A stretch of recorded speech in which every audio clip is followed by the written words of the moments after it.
지혜로운 투자를 무엇이라 규정할 수 있을까요? 그건 아마도 적은 투자금으로 많은 수익을 올릴 때 나타나는 것을 지혜롭다라고 말할 겁니다. 우리는 오늘 선택하는 것이 장차 올 더 좋은 결과 혹은 나아질 것들을 생각하며 고르거나 선택하는 것이 우리의 삶의 보편적인 모습입니다. 그런데 정말 우리의 계획대로 되면 참 좋지만 그렇지 않은 경우도 많이 있습니다. 여행을 가려고 했으나 그 여행의 계획이 갑자기 취소가 되기도 하고, 좋은 집을 구매하려고 했으나 그 값보다 집값이 떨어질 때도 있고, 최선을 다해 노력했으나 당연히 이룩할 거라고 생각했던 결과에 현격히 못 미치는 결과가 있기도 합니다.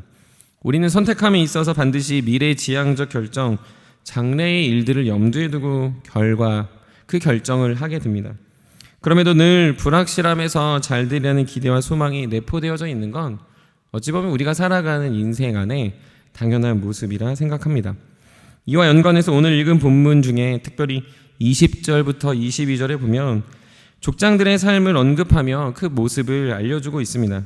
그들의 믿음은 지금은 보지 않습니다. 오히려 미래를 바라보고 있으며 장래에 나타난 일을 보고 있는 것처럼 고백하며 행동하고 있습니다. 사랑하는 성도 여러분, 오늘 우리의 삶을 바라볼 때 여러분은 믿음이 우리 삶에 구체적으로 어떻게 도움을 주고 있습니까? 그저 앞서 말한 영역들이 그저 잘 되리라는 기대를 갖고 그냥 기대하는 심정으로 오늘을 살아가게 하는 역할만 하고 있지는 않습니까? 믿음을 생각할 때 오늘도 살기 벅찬데 그저 오늘 하루 정도 위안만 주면 되는 것 아닌가라고 여러분들의 신앙을 전락시키고 있지는 않습니까? 성경에서 믿음에 대해 많이 기록하고 있습니다. 그것은 무엇입니까? 바로 믿음이 없다 혹은 믿음이 적다라는 겁니다. 그럼에도 우리는 여전히 믿음 없이 믿음이 적은 채로 믿음을 방치한다거나 혹은 믿음과 무관하게 살고 있을 때를 종종 보게 됩니다. 오늘 세 명의 족장을 통해서 한 가지를 살펴보려고 하는데, 그건 바로 믿음은 미래를 보는 시야를 갖게 한다라는 사실입니다. 동시에 그 믿음은 오늘 우리뿐만 아니라 다음 세대를 향한 기대를 갖게 한다라는 거죠. 이삭은 야곱과 에서에게 축복을 하고 있습니다. 또한 야곱도 에브라임과 므낫세에게 축복하고 있습니다. 나아가 나머지 아들에게도 축복하는 부분이 창세기에 자세히 기록되어져 있음을 우리는 잘 알고 있습니다. 이것은 이삭이 그리고 야곱이 경험한 것이며 느낀 것이기도 합니다. 바로 믿음이 각자의 인생에서만 멈추는 것이 아님을 명확히 깨달았습니다. 그래서 이들이 보여준 것이 무엇입니까? 믿음은 계속해서 전수되어집니다. 믿음의 자녀들이 승리할 수 있도록 계속 기도하며 선포합니다. 믿음으로 축복하고 격려하고 소망을 갖게 합니다. 그들도 믿음으로 살 것들 그리고 하나님을 경험할 것을 알려주고 있습니다. 그뿐만이 아닙니다. 믿음은 나만큼 살라고 나 정도면 됐다라고 말하지 않습니다. 나보다 더 나은 믿음이 되라고, 더 주님과 동행하며 더 큰 하나님의 영광을 보라며 축복하는 것임을 알게 됩니다. 야곱이 그의 자녀를 축복하는 창세기 모습을 보면 그것들이 증거가 됩니다. 나보다 더 기대되는 자들이 되라고 이야기합니다. 그냥 나보다 더 잘 살았으면, 나보다 더 훌륭했으면 이라는 것으로 말하는 게 아니라 나보다 그들이 하나님을 더 깊이 경험했으면 이라는 마음으로 기도하고 있다는 거죠.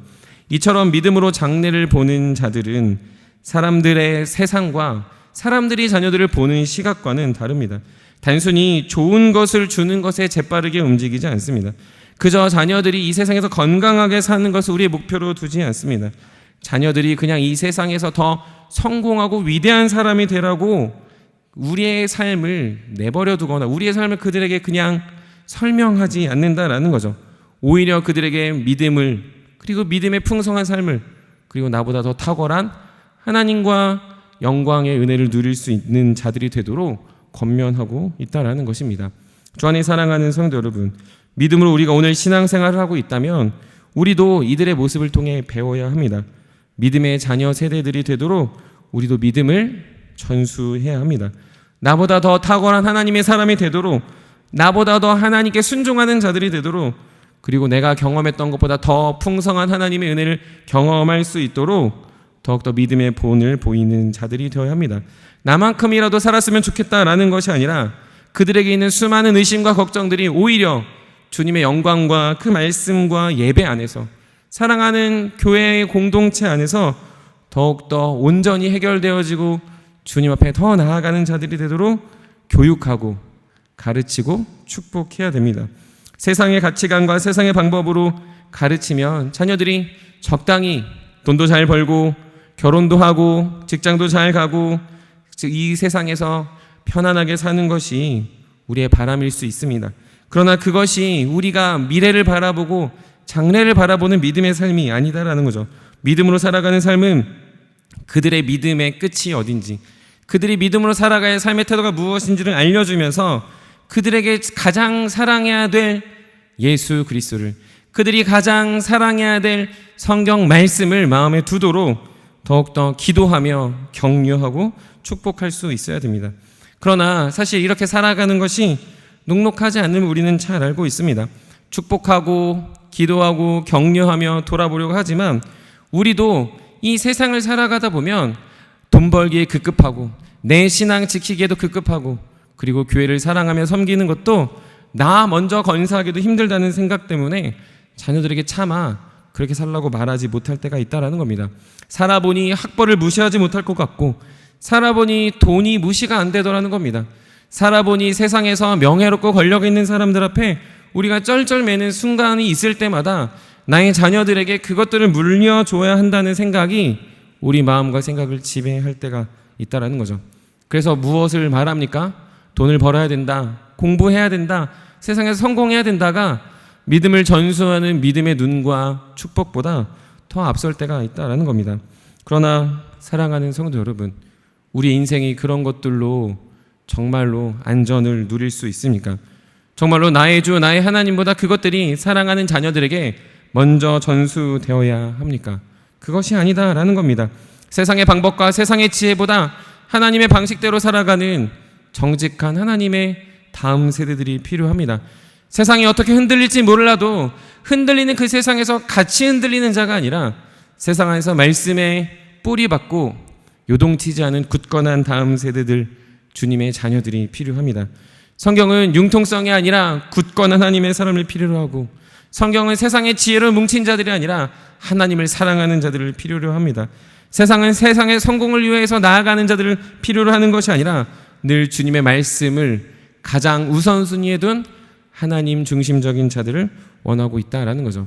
그러므로 사랑하는 금강의 성도 여러분, 믿음의 눈을 가지고 다음 세대들을 위해 축복하고 그들이 더욱더 풍성한 은혜 안에 굳게 설 수 있도록 늘 기도하며 격려하는 우리 모두가 되길 간절히 축복합니다. 더욱더 우리가 믿음에 들어 그들이 경험할 더 풍성한 하나님 나라의 역사와 그 은혜를 소망하면서 계속해서 기도하고 후원하고 사랑하는 일을 멈추지 않는 우리 사랑하는 금강의 모든 성도들이 되시기를 주님의 이름으로 간절히 축복합니다. 우리 말씀을 생각하시면서 함께 기도하도록 하겠습니다.